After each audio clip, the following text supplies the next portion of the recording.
फातिमा की रानी माँ, प्रभु यीशु की माँ, आसरा तू ही है माँ।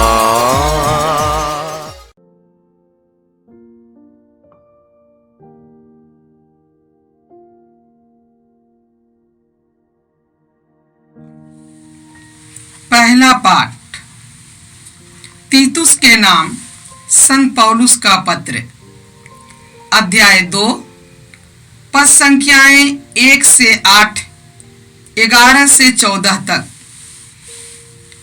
तुम ऐसी शिक्षा दो जो सही धर्म सिद्धांत के अनुकूल हो।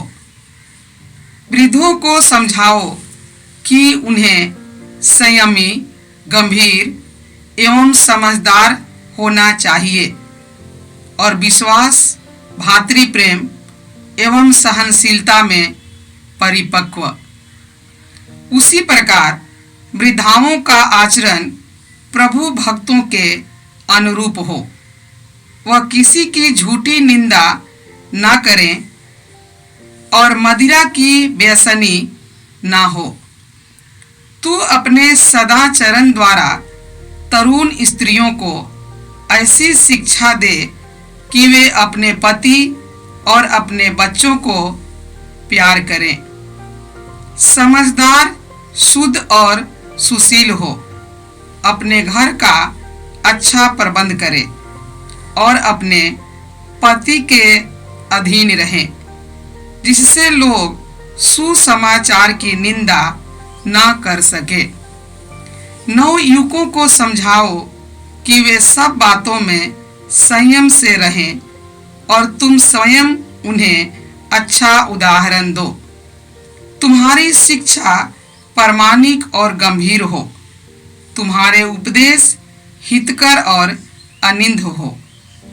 इस प्रकार विरोधी किसी भी बात के विषय में हमारी निंदा न कर सकने के कारण लज्जित होगा।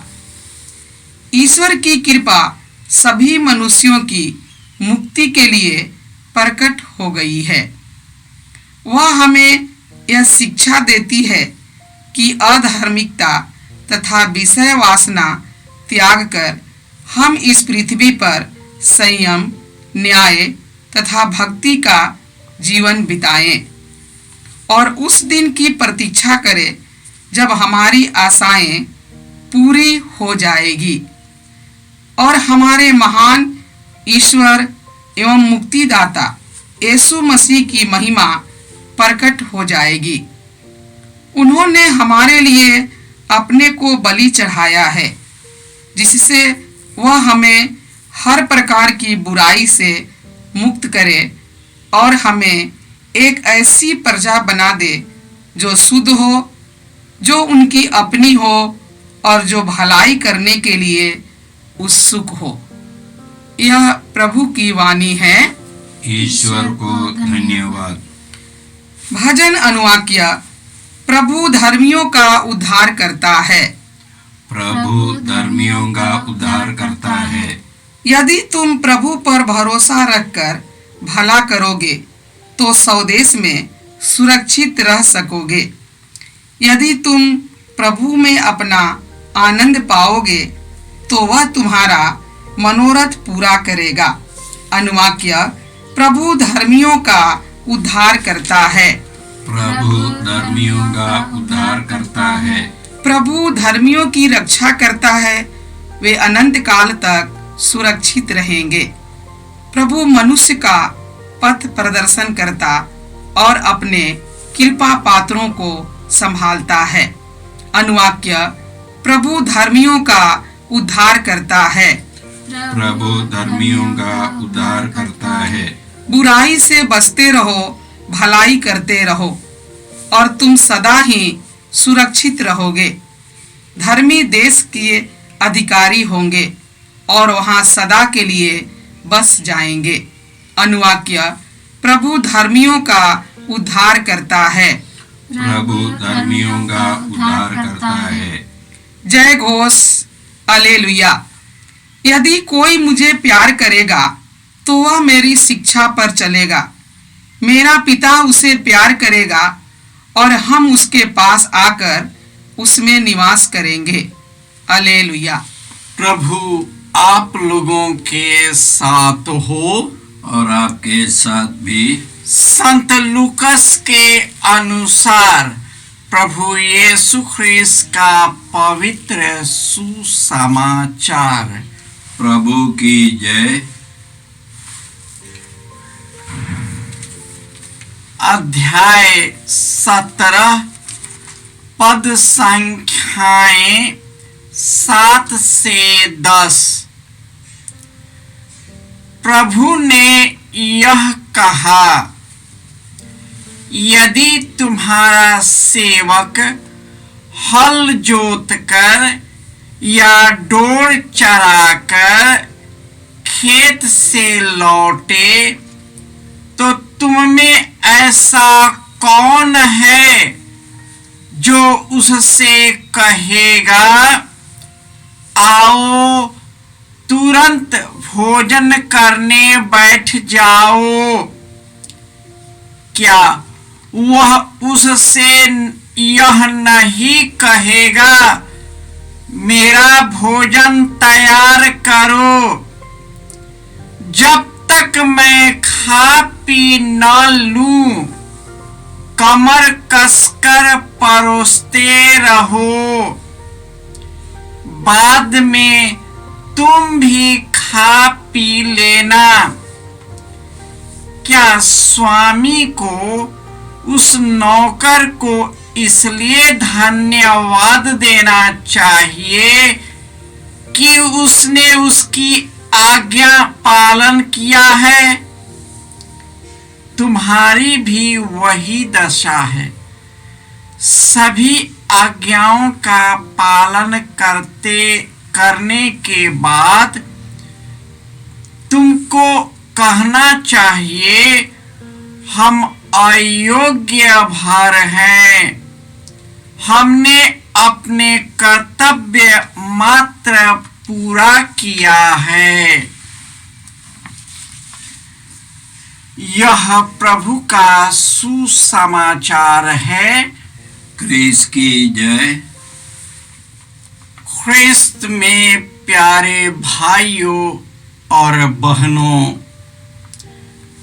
ईश्वर का वचन कहता है, यदि तुम प्रभु पर भरोसा रखोगे और एक दूसरे की भलाई करोगे, तो स्वदेश में सुरक्षित रहोगे। यदि तुम उसमें आनंद पाओगे, तो वह तुम्हारा मनोरथों को पूरा करेगा। प्रभु धर्मियों की रक्षा करता है, वे अनंत काल तक सुरक्षित रखेंगे। ईश्वर ही सब कुछ का मूल स्रोत, प्रेरणा और लक्ष्य है। उन्होंने हमें जीवन दिया है, कई वरदानों से हमें भर दिया है, ताकि जो वरदान उन्होंने हमें दिया है, उसी वरदानों के द्वारा हम एक दूसरे की सेवा कर सके। यही कारण है कि उन्होंने हम पतित मानव की मुक्ति के लिए अपने परम प्यारे पुत्र यीशु को इस संसार में भेजा, ताकि हम उनसे जुड़कर पिता ईश्वर के गहरे प्रेम का एहसास करें और उन्हीं से आने वाले प्रदत्त वरदानों के द्वारा एक दूसरे की सेवा कर सके।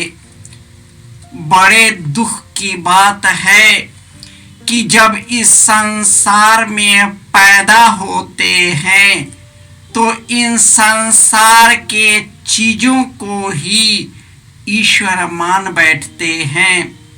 हम भोजन को ही ईश्वर मानते हैं और ईश्वर का परित्याग कर देते हैं। इसकी पूर्ति के लिए हम कुछ भी करने को तैयार हैं। हम हत्या करने को तैयार हैं, चोरी डकैती करने को तैयार हैं, घूस लेने को तैयार हैं, एक दूसरे को धोखा देने को तैयार हैं, हम अपना प्रिय संबंध तोड़ने को तैयार है, कुछ भी करने को तैयार हैं इस संसार के चीजों की प्राप्ति के लिए। इसलिए प्रभु यीशु हमसे कहते हैं, जो मुझ में बना रहता है और जिसमें मैं बना रहता हूँ वही फल उत्पन्न करता है। तुम मुझसे जुड़े बिना फल उत्पन्न नहीं कर सकते। ईश्वर ही हमारा लक्ष्य है। हम जो भी करते हैं हम ईश्वर के वरदानों को एक दूसरे के साथ बांटते हैं जो ईश्वर ने इस संसार से पहले हमारे अंदर दे दिया है। उन्होंने हमारे लिए पूर्व निर्धारित योजना बनाई है और उन्हीं के तहत यदि कार्य करते हैं तो हमारे अंदर में जीवन स्रोत फूट पड़ता है। हमारे अंदर में प्रेम, दया, करुणा और क्षमा का स्रोत उमड़ पड़ता है जो ईश्वर द्वारा आता है। अतः हम सबों को ईश्वर पर पूर्ण भरोसा रखते हुए अपना जीवन व्यतीत करना चाहिए। हमें संसार की बुराई से दूर होना चाहिए। हमें स्वयं ईमानदार, परिश्रमी, तत्पर और ईश्वर पर पूर्ण आस्था रखना चाहिए ताकि हम अपने पवित्र और निष्कलंक जीवन के द्वारा अनंत जीवन प्राप्त कर सके। हे सर्वशक्तिमान पिता ईश्वर, हम कमजोर मनुष्य हैं, हम पापी मनुष्य हैं। हमारे अंदर स्वार्थ, लोभ, क्रोध और विषय वासना कूट कूट कर भरा है। फिर भी प्रभु तू हमें बनाए रखता है। हे प्रभु यीशु, तू हमें अपनी आत्मा के द्वारा पवित्र और निष्कलंक बनाए ताकि हम अपने पापों पर पश्चाताप करते हुए अपने आप को शुद्ध कर सके और तुझी से जुड़कर अनंत जीवन प्राप्त कर सके।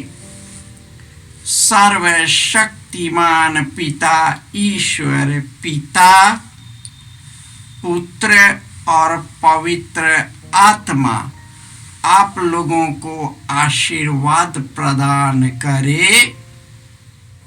जय यीशु क्रिस्त में प्रिय भाई और बहनों, प्रभु यीशु ने हमें आदेश दिया है संसार के कोने कोने में जाकर सारी सृष्टि को सुसमाचार सुनाओ।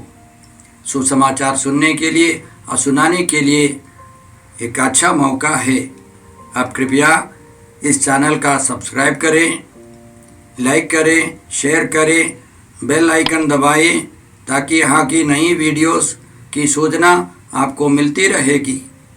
साथ साथ आप दूसरों को भी प्रेरणा दें इसका सब्सक्राइब करने के लिए। याद रखें, कल के मिसा के दैनिक पाठ और उस पर टिप्पणियाँ आज ही दोपहर के बाद हम लोग अपलोड करते हैं। कृपया आज ही उसको सुनकर कल की तैयारी करें। प्रभु यीशु आपको और आपके परिवार को 100 गुनी आशीष देंगे। जय यीशु।